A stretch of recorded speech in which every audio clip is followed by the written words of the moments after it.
வணக்கம். புதுச்சேரி மாநிலத்தில் கொரோனாவை கட்டுப்படுத்த அனைவரும் முகக்கவசம் அணியுங்கள்.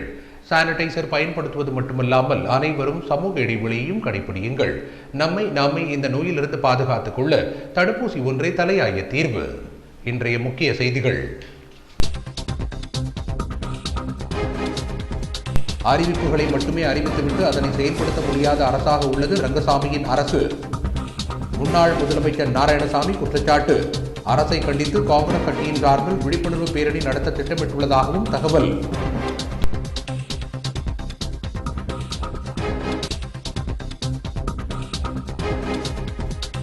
வீடு வாடகைக்கு கேட்பது போல் சென்று வீட்டில் தனியாக இருந்த பெண்ணின் கழுத்திலிருந்த 13 சவரன் தங்க தாலி செயினை பறித்து சென்ற 2 இளைஞர்கள் வாகன சோதனையின் போது போலீசாரால் கைது செய்யப்பட்டு சிறையில் அடைப்பு.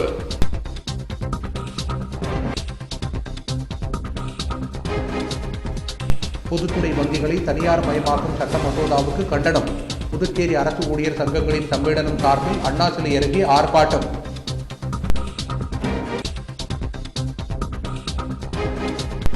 புதுச்சேரியில் 25வது தேசிய புத்தக கண்காட்சி திறந்து வைத்து பார்வையிட்டார் முதலமைச்சர் ரங்கசாமி.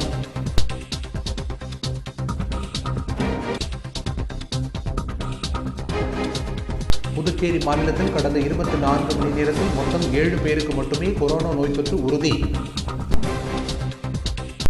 இனி விரிவான செய்திகள்.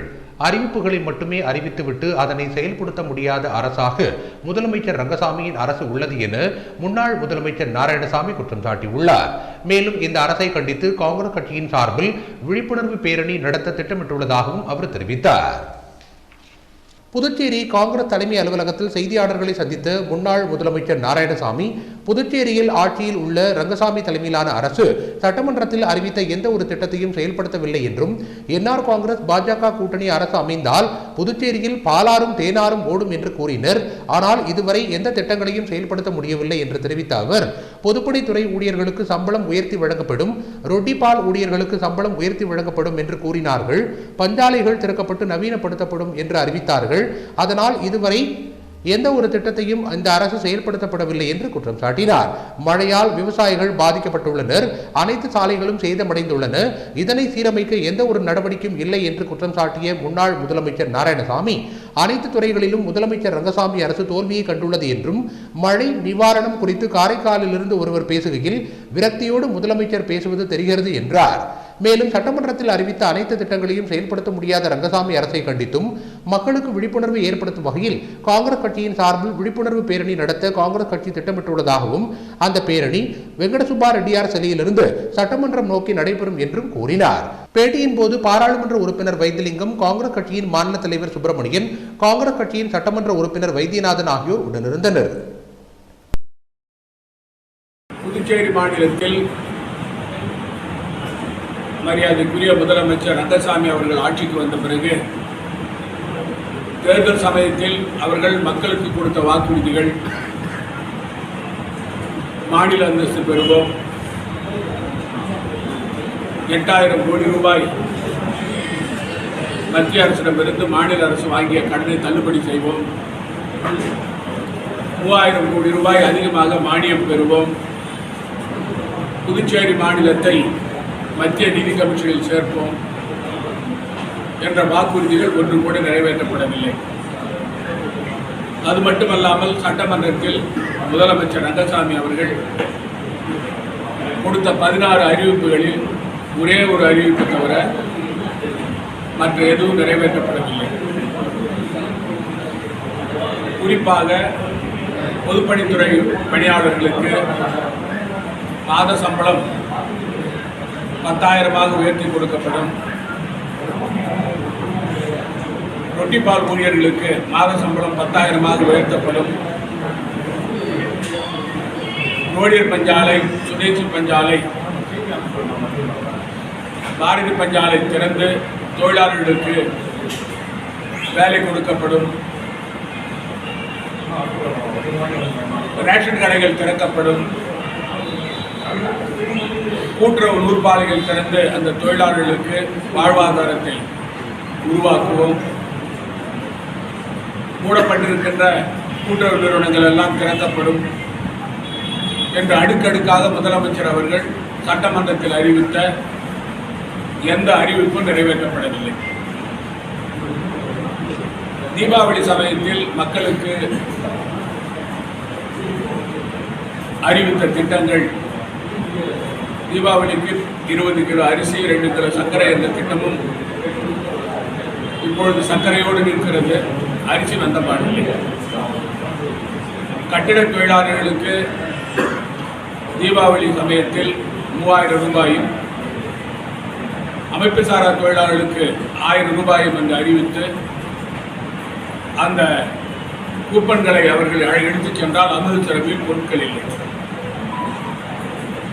கடந்த 3 மாத காலமாக புதுச்சேரி மாநிலத்தில் தொடர்ந்து பெய்து வந்த கனமழையால் அனைத்து மக்களும் பாதிக்கப்பட்டிருக்கிறார்கள்.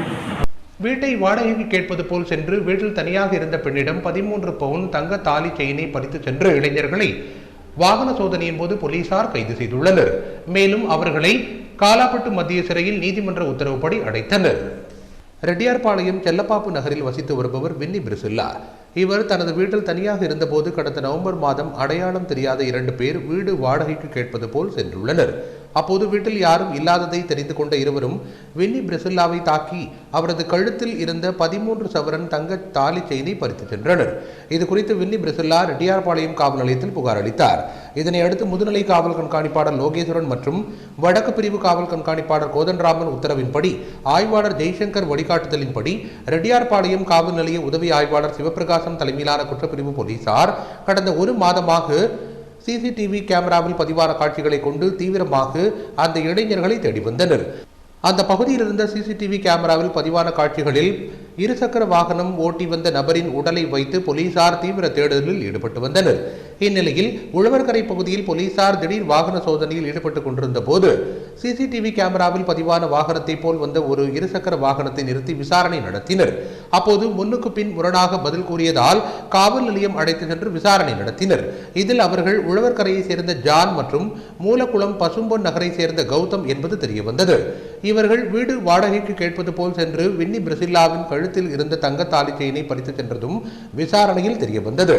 இருவரையும் கைது செய்த போலீசார் அவர்களிடமிருந்து பறித்து செல்லப்பட்ட தங்க தாலி செயின் மற்றும் மோட்டார் சைக்கிளை பறிமுதல் செய்து இருவரையும் கைது செய்து சிறையில் அடைத்தனர். பின்னர் செய்தியாளர்களிடம் பேசிய காவல் ஆய்வாளர் ஜெய்சங்கர், ரெட்டியார்பாளையம் காவல் சரகத்திற்குட்பட்ட பகுதிகளில் தொடர்ந்து வழிப்பறி மற்றும் செயின் பறிப்பு சம்பவங்கள் நடைபெற்று வருவதாகவும் தற்போது வீடு புகுந்து செயின் பறித்த சம்பவத்தில் இருவரை வாகன சோதனையின் போது கைது செய்துள்ளதாகவும் இதேபோல் ரெட்டியார்பாளையத்தில் உள்ள தேர்தல் ஆணையர் வீட்டில் நடந்த கொலை சம்பவம் குறித்தும் போலீசார் விசாரணை நடத்தி குற்றவாளிகளை தேடி வருவதாக கூறினார். மேலும் பொதுமக்கள் தங்கள் வீடு மற்றும் தெருக்களில் கண்காணிப்பு கேமராக்களை பொருத்த வேண்டும் என்றும் அப்பொழுதுதான் குற்ற சம்பவங்கள் குறையும் என்றும் அவர் கூறினார். பொதுத்துறை வங்கிகளை தனியார் மயமாக்கும் சட்ட மசோதாவை கண்டித்து அரசு ஊழியர் சங்கங்களின் சம்மேளனத்தினர் அண்ணா சிலை அருகே ஆர்ப்பாட்டத்தில் ஈடுபட்டனர். புதுச்சேரி அரசு ஊழியர் சங்கங்களின் சம்மேளனம் சார்பில் பொதுத்துறை வங்கிகளை தனியார் மயமாக்கல் சட்ட மசோதாவை கண்டித்து ஆர்ப்பாட்டம் நடத்தப்பட்டது. அண்ணா சிலை அருகே நடைபெற்ற இந்த ஆர்ப்பாட்டத்திற்கு சம்மேளன தலைவர் ரவிச்சந்திரன் தலைமை தாங்கினார். கௌரவ தலைவர் பாலமோகனன் முன்னிலை வகித்தார். பொதுச் செயலாளர் ராதாகிருஷ்ணன், ஆலோசகர் பிரேமதாசன், அமைப்பு செயலாளர்கள் சிவஞானம், சேகர், முனுசாமி, செயலாளர் ஜவஹர் ஆகியோர் கண்டன உரை நிகழ்த்தினர். பொதுத்துறை வங்கிகளை தனியார் மயமாக்கல் சட்ட மசோதாவை திரும்பப் பெற வலியுறுத்தி கோஷங்கள் எழுப்பப்பட்டன. நிறைவாக பொருளாளர் கிறிஸ்டோபர் நன்றி கூறினார். புதுச்சேரியில் 25வது தேசிய புத்தக கண்காட்சியை முதலமைச்சர் ரங்கசாமி திறந்து வைத்து பார்வையிட்டார். இந்த கண்காட்சியில் 60,000க்கும் மேற்பட்ட புத்தகங்கள் காட்சிக்காகவும் விற்பனைக்காகவும் வைக்கப்பட்டுள்ளன. புதுச்சேரி எழுத்தாளர்கள் புத்தக சங்கம் சார்பில் 25வது தேசிய புத்தக கண்காட்சி வேல் சொக்கநாதன் திருமண மண்டபத்தில் அமைக்கப்பட்டுள்ளது. இந்த புத்தக கண்காட்சி 17ஆம் தேதி முதல் வருகிற 26ஆம் தேதி வரை, அதாவது 10 நாட்கள் நடைபெறுகிறது. அனைத்து புத்தகங்களுக்கும் 10% தள்ளுபடி என்று அறிவிக்கப்பட்டுள்ள நிலையில் இந்த கண்காட்சி காலை 11 மணி முதல் இரவு 8 மணி வரை நடைபெறுகிறது. மேலும் இக்கண்காட்சியில் புதுச்சேரி, தமிழ்நாடு, கர்நாடகா, ஆந்திரா, மும்பை, டெல்லி முதலான இந்திய பகுதிகளிலிருந்து சுமார் 70 புத்தக வெளியீட்டாளர்கள் மற்றும் விற்பனையாளர்களின் அரங்குகள் அமைக்கப்பட்டுள்ளன. 60,000க்கும் மேற்பட்ட தலைப்புகளில் பல்வேறு மொழிகளில் புத்தகங்கள் காட்சிக்காகவும் விற்பனைக்காகவும் வைக்கப்பட்டுள்ளன. கண்காட்சியில் புதுச்சேரி எழுத்தாளர்களின் 15 நூல்கள் வெளியிடப்படுகின்றன. இந்த கண்காட்சியின் தொடக்க விழா 17ஆம் தேதி அன்று நடைபெற்றது. இவ்விழாவில் முதலமைச்சர் ரங்கசாமி கலந்து கொண்டு புத்தக கண்காட்சியை துவக்கி வைத்தார். ஏராளமானோர் புத்தக கண்காட்சியில் கலந்து கொண்டு ஆர்வத்துடன் புத்தகங்களை வாங்கி சென்ற வண்ணம் உள்ளனர். மின்துறையை தனியாருக்கு மாற்றும் மத்திய மாநில அரசுகளை கண்டித்து விடுதலை சிறுத்தைகள் கட்சியின் சார்பில் பல்வேறு பகுதிகளில் மின்துறை அலுவலகத்தை முற்றுகையிட்டு போராட்டம் நடத்தப்பட்டது. திருபுவனை மற்றும் மண்ணாடிப்பட்டு தொகுதி விடுதலை சிறுத்தை கட்சியின் சார்பில் மின்துறையை தனியாருக்கு மாற்றும் மத்திய மாநில அரசுகளை கண்டித்து திருபுவனை மின் துணை மின் நிலையம் எதிரில் முற்றுகை போராட்டம் நடத்தப்பட்டது. போராட்டத்திற்கு திருபுவனை தொகுதி செயலாளர் ஈழவளவன், மண்ணாடிப்பட்டு தொகுதி செயலாளர் சிவசங்கரன் ஆகியோர் தலைமை தாங்கினர். ஆர்ப்பாட்டத்திற்கு விடுதலை சிறுத்தை கட்சியின் நிர்வாகிகள் சிந்தனை செல்வன், பாண்டுரங்கன், தமிழ்கனல், திருமாசங்கர், விஜயன், கிருஷ்ணகுமார், வாதானூர் குப்புசாமி, முருகபாண்டியன், அபிசரவணன், வீரப்பன், சபாபதி, வெங்கடேசன் உள்ளிட்ட விடுதலை சிறுத்தைகள் கட்சியின் நிர்வாகிகள், தொண்டர்கள் என பலர் கலந்து கொண்டனர். திருபுவனை கடைத்தெரு பகுதியிலிருந்து ஆரம்பித்த கண்டன ஆர்ப்பாட்ட பேரணியில் கலந்து கொண்டவர்கள் திருபுவனை துணை மின் நிலையத்தை முற்றுகையிட்டு போராட்டத்தில் ஈடுபட்டனர். அப்போது மின்துறை தனியார் மையத்தை கைவிடக் கோரியும் மத்திய பாஜக அரசை கண்டித்தும் கண்டன கோஷங்களை அவர்கள் எழுப்பினர். இதேபோல் மின்துறையை தனியாருக்கு தாரை பார்க்கும் மோடி அரசை கண்டித்தும், மோடி அரசுக்கு துணை போகும் என்ஆர் காங்கிரஸ் அரசை கண்டித்தும் வடமங்கலம் துணை மின் நிலையம் முற்றுகை போராட்டம் நடத்தப்பட்டது. மங்கலம் தொகுதி சார்பில் நடைபெற்ற முற்றுகை போராட்டத்தில் ஏராளமான வணிக நிர்வாகிகள் கலந்து கொண்டு கண்டன கோஷங்களை எழுப்பினர். முத்தியால்பேட்டை சோலை நகரில் அமைந்துள்ள பூங்காவை உடனடியாக திறக்க கோரி மார்க்சிஸ்ட் கம்யூனிஸ்ட் கட்சியினர் கண்டன ஆர்ப்பாட்டத்தில் ஈடுபட்டனர். முத்தியால்பேட்டை சோலை நகர் சிறுவர் பூங்காவை புதுச்சேரி நகராட்சி உடனடியாக திறக்க வேண்டும், பூங்காவில் உடற்பயிற்சி சாதனங்களை ஏற்படுத்தி தர வேண்டும், ஏற்கனவே இருந்த ஹைமாஸ் மின் விளக்கு வசதியை அமைத்து தர வேண்டும், சோலை நகர் பகுதியில் காவல்துறையின் ரோந்து பணியை மேற்கொள்ள வேண்டும், அப்பகுதியில் சுத்தமான குடிநீர் வழங்க வேண்டும் என்பன உள்ளிட்ட பல்வேறு கோரிக்கைகளை வலியுறுத்தி மார்க்சிஸ்ட் கம்யூனிஸ்ட் கட்சி சார்பில் ஆர்ப்பாட்டம் நடத்தப்பட்டது. சோலை நகர் பூங்கா எதிரில் நடைபெற்ற இந்த ஆர்ப்பாட்டத்திற்கு மார்க்சிஸ்ட் கம்யூனிஸ்ட் கட்சியின் முத்தியால்பேட்டை கிளை செயலாளர் பாரி தலைமை தாங்கினார்.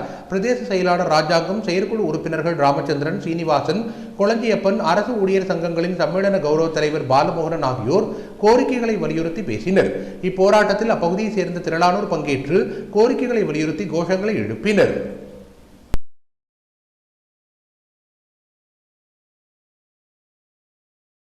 செய்திகளில் இனி வருவது: புதுச்சேரி மாநிலத்தில் கடந்த 24 மணி நேரத்தில் மொத்தம் 7 பேருக்கு மட்டுமே கொரோனா நோய் தொற்று உறுதி. விளம்பர இடைவேளைக்கு பிறகு செய்திகள் தொடர்கின்றன. புதுச்சேரி மாநிலத்தில் கடந்த 24 மணி நேரத்தில் மொத்தம் 7 பேருக்கு மட்டுமே கொரோனா நோய் தொற்று உறுதி செய்யப்பட்டுள்ளது. புதுச்சேரி மாநிலத்தில் கடந்த 24 மணி நேரத்தில் புதுச்சேரியில் 6 நபர்களுக்கும் மாகேவில் ஒருவருக்கும் என மொத்தம் 7 நபர்களுக்கு கொரோனா நோய் தொற்று உறுதி செய்யப்பட்டுள்ளது. மாநிலத்தில் தற்போது 177 நபர்கள் சிகிச்சை பெற்று வரும் நிலையில் இதுவரை 1,27,236 நபர்கள் குணமடைந்து வீடு திரும்பியுள்ளனர்.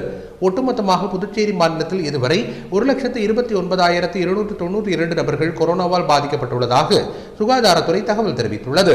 கொரோனா தடுப்பூசி முதல் தவணையை 8,09,067 நபர்களும், இரண்டாம் தவணையை 5,23,440 நபர்களும் செலுத்தியுள்ளனர். ஒட்டுமொத்தமாக 13,32,507 நபர்கள் புதுச்சேரி மாநிலத்தில் கொரோனா தடுப்பூசியை செலுத்திக் கொண்டுள்ளனர்.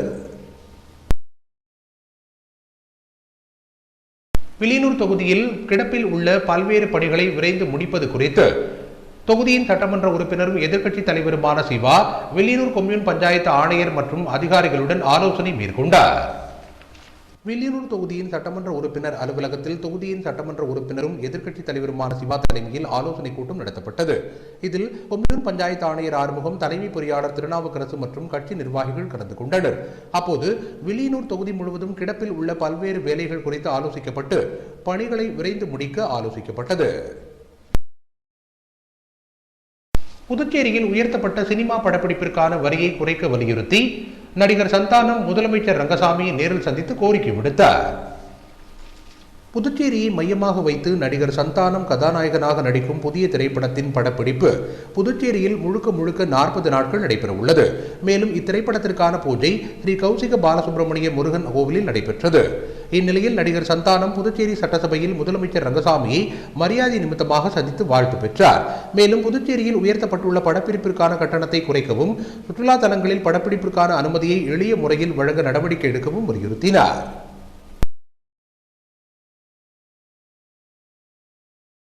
புதுச்சேரியில் திரைப்பட நகரம் உருவாக்கப்பட வேண்டும் என புதுச்சேரி மாநில திரைப்பட ஊழியர்கள் சங்கம் கோரிக்கை விடுத்துள்ளது. புதுச்சேரியில் திரைப்பட கலைஞர்கள் மற்றும் ஊழியர்கள் அதிக அளவில் இருக்கின்றனர். இவர்கள் குறும்படங்கள், திரைப்படங்கள் மற்றும் விளம்பர படங்களில் நடித்து வருகின்றனர். ஆனால் அவர்களுக்கு சம்பளம் இதுவரை நிர்ணயிக்கப்படவில்லை. இந்த நிலையில் திரைப்பட ஊழியர்களை ஒருங்கிணைக்கும் வகையில் புதுச்சேரி மாநில திரைப்பட ஊழியர்கள் சங்கம் புதிதாக தொடங்கப்பட்டுள்ளது. அதற்கு சங்க தலைவராக கீர்த்தி வர்மாவும், மாநில பொதுச் செயலாளராக ஜானகிராமனும், பொருளாளராக சக்திவேல் ஆகியோரும் நியமனம் செய்யப்பட்டுள்ளனர். இந்நிலையில் செய்தியாளர்களை சந்தித்து பேசிய சங்கத்தின் தலைவர் கீர்த்தி வர்மா, புதுச்சேரியில் திரைப்பட கலைஞர்கள் மற்றும் ஊழியர்கள் அதிக அளவில் இருக்கிறார்கள் என்றும், ஆனால் அவர்களுக்கென அடிப்படை சம்பளம் இதுவரை நிர்ணயம் செய்யப்படவில்லை என்றும், புதுச்சேரி சார்ந்த திரைப்பட தொழிலாளர்களுக்கு அரசு நலத்திட்டங்களில் முன்னுரிமை வழங்க வேண்டும், குறிப்பாக புதுச்சேரியில் திரைப்பட நகரம் உருவாக்கப்பட வேண்டும், திரைப்பட தொழிலாளர்களை அமைப்பு சாரா தொழிலாளர் சங்கத்தில் சேர்க்க வேண்டும் என வலியுறுத்தினார். மேலும் இது சம்பந்தமாக முதலமைச்சர் ரங்கசாமியை சந்தித்து விரைவில் மனு அளிக்க உள்ளதாகவும் அவர் தெரிவித்தார்.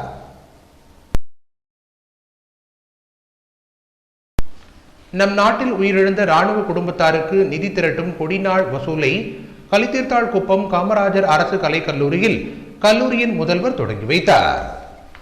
கலித்தீர்த்தாழ்குப்பம் பெருந்தலைவர் காமராஜர் கலைக்கல்லூரியில் தேசிய மாணவர் தரைப்படை தலைமை கமாண்டர் BJ ஹசாரிகா உத்தரவுக்கிணங்க நமது நாட்டில் உயிரிழந்த ராணுவ குடும்பத்தாருக்கு கொடி நாள் நிதி திரட்டும் நிகழ்ச்சி நடைபெற்றது. இந்நிகழ்ச்சிக்கு கல்லூரியின் உடற்கல்வி இயக்குனர் முனைவர் ஆதவன் வரவேற்று பேசினார். கல்லூரியின் முதல்வர் முனைவர் பாபு கலந்து கொண்டு தலைமை உரையாற்றி கொடிநாள் நிதியை அளித்து தேசிய மாணவர் தரைப்படை மாணவர்களை புதுச்சேரியின் பல்வேறு பகுதிகளுக்கு நிதி திரட்டும் நிகழ்ச்சியை தொடங்கி வைத்தார். இந்நிகழ்ச்சிக்கான ஏற்பாடுகளை கல்லூரியின் தேசிய மாணவர் தரைப்படை லெப்டினன்ட் முனைவர் கதிர்வேல் மற்றும் தரைப்படை மாணவர்கள் சிறப்பாக செய்திருந்தனர். பாரதிய ஜனதா கட்சியின் பல்வேறு அணிகளின் செயற்குழு கூட்டம் 100 அடி சாலையில் உள்ள தனியார் திருமண மண்டபத்தில் நடத்தப்பட்டது. பாரதிய ஜனதா கட்சி மாநில இளைஞர் அணி, மகளிர் அணி, விவசாய அணி, சிறுபான்மையினர் அணி, OBC அணி, ST அணி ஆகிய 6 அணி நிர்வாகிகள் ஒருங்கிணைந்த செயற்குழு கூட்டம் 100 அடி சாலையில் உள்ள தனியார் திருமண நிலையத்தில் நடைபெற்றது. கூட்டத்திற்கு மாநில தலைவர் சுவாமிநாதன் தலைமை தாங்கினார். மேலும் இக்கூட்டத்தில் அணிகளின் மாநில தலைவர்கள் மற்றும் நிர்வாகிகள் பங்கேற்றனர்.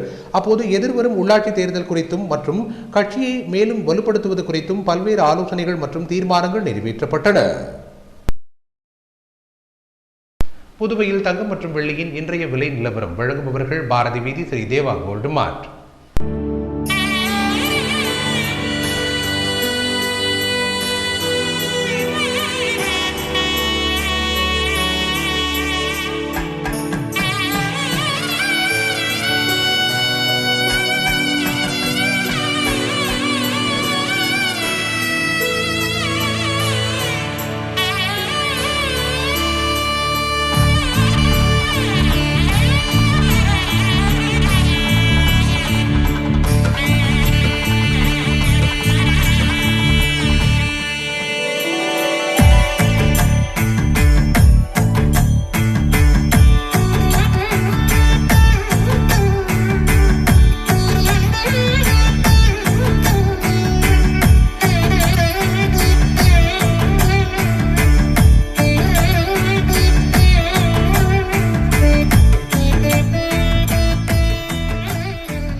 தங்கம் 1 கிராம் 4570 ரூபாய். ஒரு சவரன் தங்கம் 36,560 ரூபாய். வெள்ளி 10 கிராம் 659 ரூபாய். மீண்டும் இன்றைய முக்கிய செய்திகள். அறிவிப்புகளை மட்டுமே அறிவித்துவிட்டு அதனை செயல்படுத்த முடியாத அரசாக உள்ளது ரங்கசாமியின் அரசு. முன்னாள் முதலமைச்சர் நாராயணசாமி குற்றச்சாட்டு. அரசை கண்டித்து காங்கிரஸ் கட்சியின் சார்பில் விழிப்புணர்வு பேரணி நடத்த திட்டமிட்டுள்ளதாகவும் தகவல்.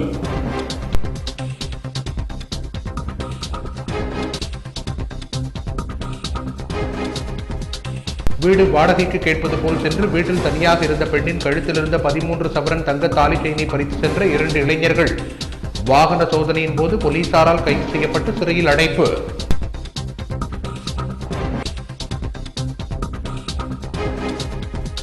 பொதுத்துறை வங்கிகளை தனியார் மயமாக்கும் சட்ட மசோதாவுக்கு கண்டனம். புதுச்சேரி அரசு ஊழியர் சங்கங்களின் சம்மேளனம் சார்பில் அண்ணா சிலை அருகே ஆர்ப்பாட்டம்.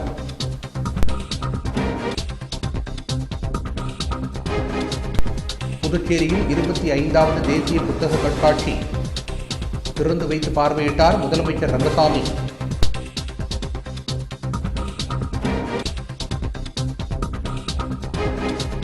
புதுச்சேரி மாநிலத்தில் கடந்த 24 மணி நேரத்தில் மொத்தம் 7 பேருக்கு மட்டுமே கொரோனா நோய் தொற்று உறுதி. இத்துடன் செய்திகள் நிறைவடைந்தன. வணக்கம்.